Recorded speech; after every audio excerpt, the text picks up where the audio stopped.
कमाया हुआ है। तो कोशिश करिएगा कि बेईमानी का धन हमारे घर में ना आ पाए।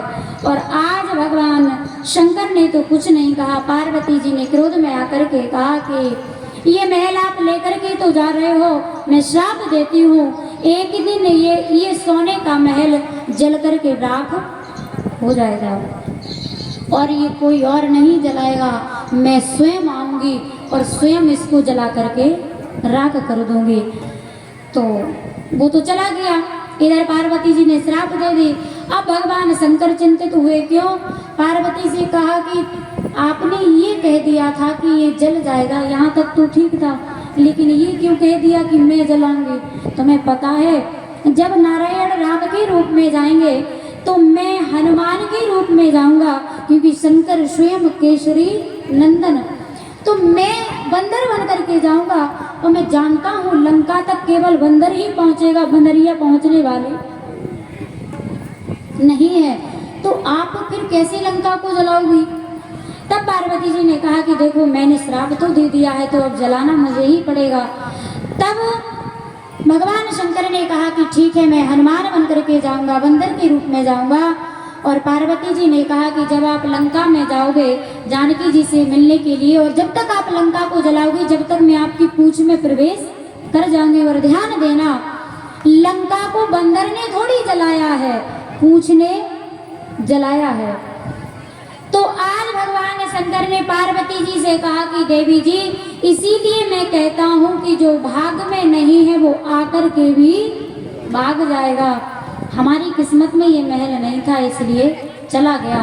और भगवान शंकर कहते हैं कि जिसकी जो तकदीर में समझो बस उतना ही मिलता है।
तो टाइम तो करना नहीं है, तो क्यों ना अब सूर्यवंश की कथा में प्रवेश कर दिया जाए।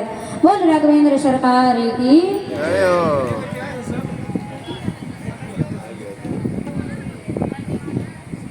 लड्डू बटेंगे अभी खाए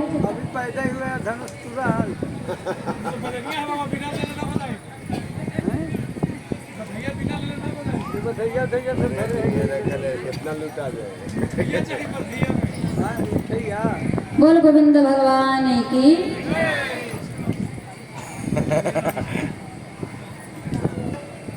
बाबा ढेर पैसा का गठरी रखते हैं बधैया देने के लिए। बधैया लुटा दे भाई हो। आए जय हो जय हो जय हो। साधु है साधु। और का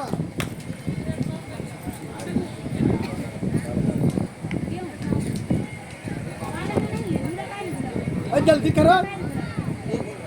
पानी बरस रहा है क्या? बाराती है यार, बाराती है। बारात में जाओगे का? आपको जाना है बारात? अरे गांव में बारात है तो मेरे ही है।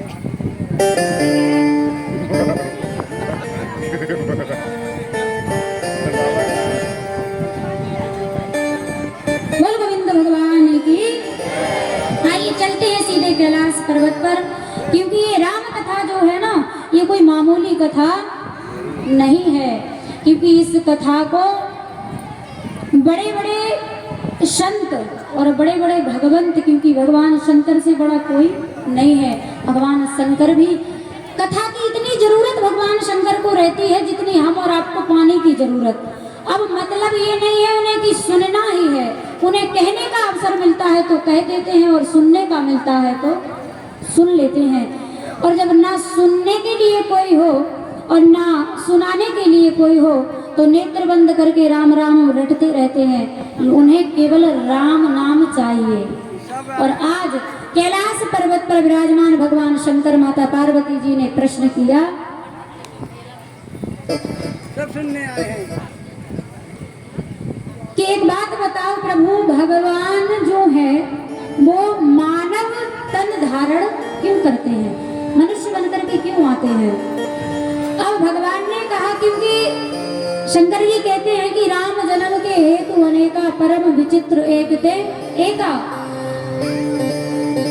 ये हम कल की कथा में सुनेंगे कारण, क्योंकि अगर आज कारण में ही अगर प्रवेश कर जाएंगे तो केवल कारण में ही फंसे रहेंगे, फिर राम हमारे बीच में नहीं आ पाएंगे।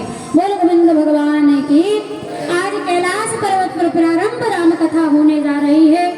इधर तुलसीदास जी महाराज कथा सुना रहे हैं, काशी में संत सुन रहे हैं, या फिर ये कह लीजिए स्वांतः सुखाय तुलसी रघुनाथ गाथा, या ये कह लीजिए कि अपने मन को वो कथा सुना रहे हैं। उधर प्रयागराज की धरती पर एक संत रहते हैं जिनका नाम है भरद्वाज जी।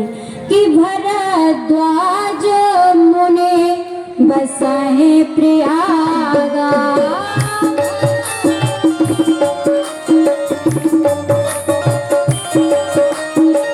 भरद्वाज मुने बसाए प्रयागा।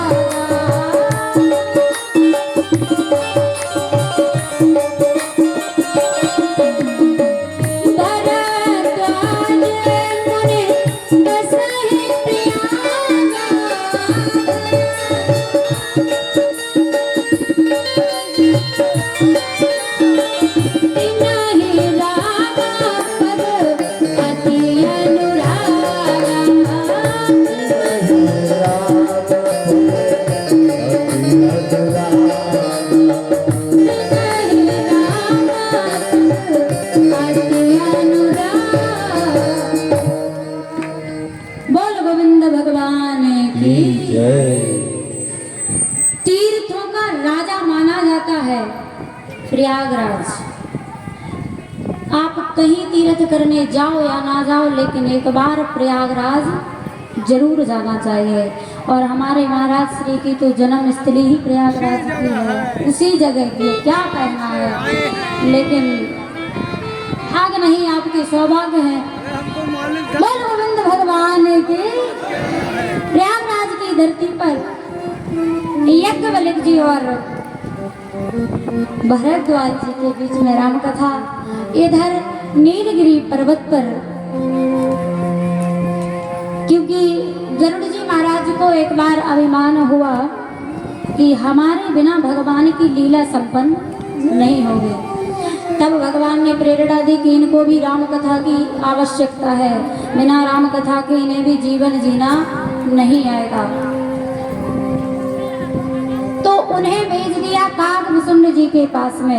ये आए तो थे शंकर जी के पास में कथा सुनने के लिए, लेकिन शंकर ने विचार किया कि खग समझे खग ही की भाषा, हम समझाएंगे तो ये जल्दी नहीं समझेंगे,